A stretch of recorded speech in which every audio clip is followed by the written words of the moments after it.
today we're going to talk about two different languages. We're going to talk about Python and JavaScript, and we're also going to take a look at their framework. So the first thing we should cover is what is a framework. They could be described as frameworks are like a gift for the developers because it makes the developer's life a lot more easy and happy. So there's two different types of frameworks. You've got both full stack and non-full stack. Full stack framework gives full support to developers, including basic components like form generators, form validation, template layouts, etc. Non-full stack frameworks are also called micro frameworks because it doesn't have many of the components like full stack frameworks do. So on to our first one. So the first one we're going to talk about is Python. So there's a lot of full stack Python frameworks which are available in the market, but listed below are the four full stack web development frameworks for Python that you can learn in 2019. So we've got up here Django, like we've mentioned before, Web2Py, TurboGears, and Cubic Web. They're the top four most common ones for frameworks for using Python. So Python itself is an object-oriented, interpreted, dynamically typed, and interactive programming language.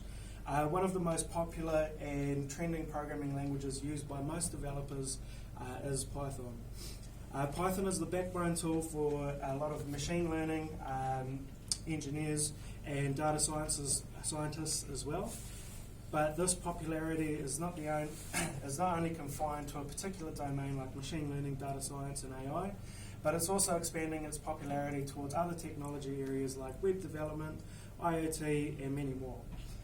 This is all because it has a unique syntax which makes it different from other programming languages which are available in the IT industry, and it also is considered as being a beginners or developers friendly language.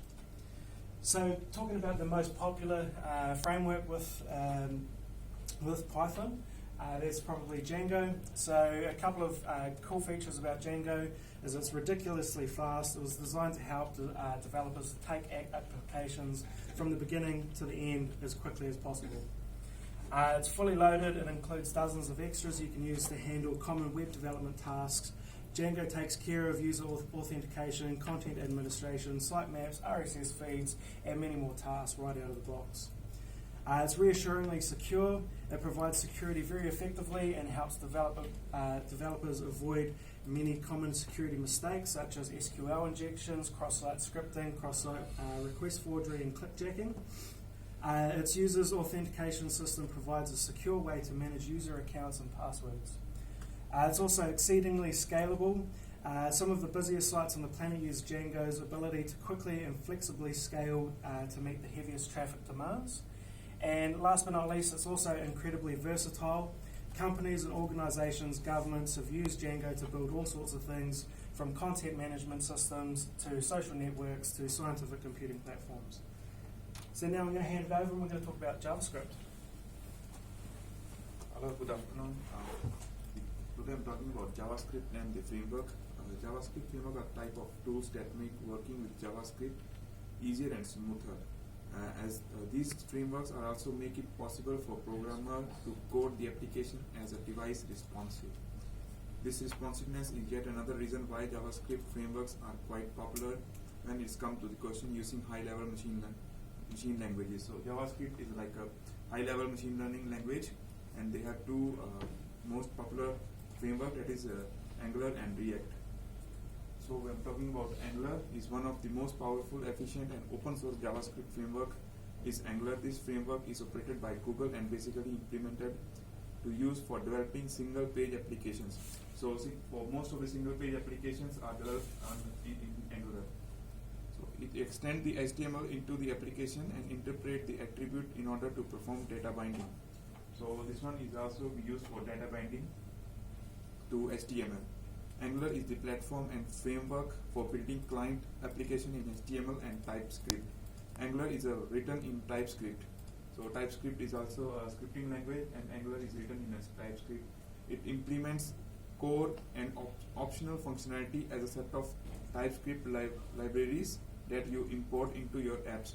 So TypeScript are most of the libraries that you can import into the apps to make your apps. Now I handing over to comparison. Yep, thank you. So after we learn about JavaScript and its framework, as well as Python and its framework, let's compare these two on the different basis of its skills. So the first thing we see here is how popular Python with its framework have been with JavaScript and its framework. From the chart, we can see the orange color that is Django with Python, and the blue one that is AngularJS with JavaScript. So from this chart, we can see this chart range from 5th of August 2018 to 17th of March 2019. Here we can see how Django have been taking over Angular and JavaScript framework. So from this chart, we see it's a very popular framework, including Python in comparison to JavaScript and its framework.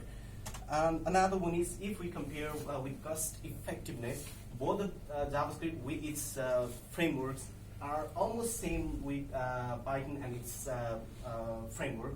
So both of them are open source, and so both of them are free. So if we compare the cost effectiveness, we won't be finding any quite much of difference between both of them.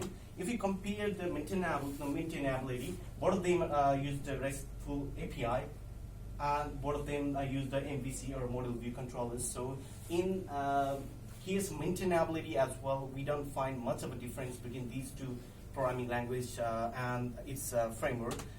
If we talk about some basic overview about these two things, we find some particular difference between two of these. If you talk about Python and Django, they are server-side programming language, or we say the back-end programming language. Whereas if we talk about JavaScript, it's basically user-side, or we call it the front-end scripting language.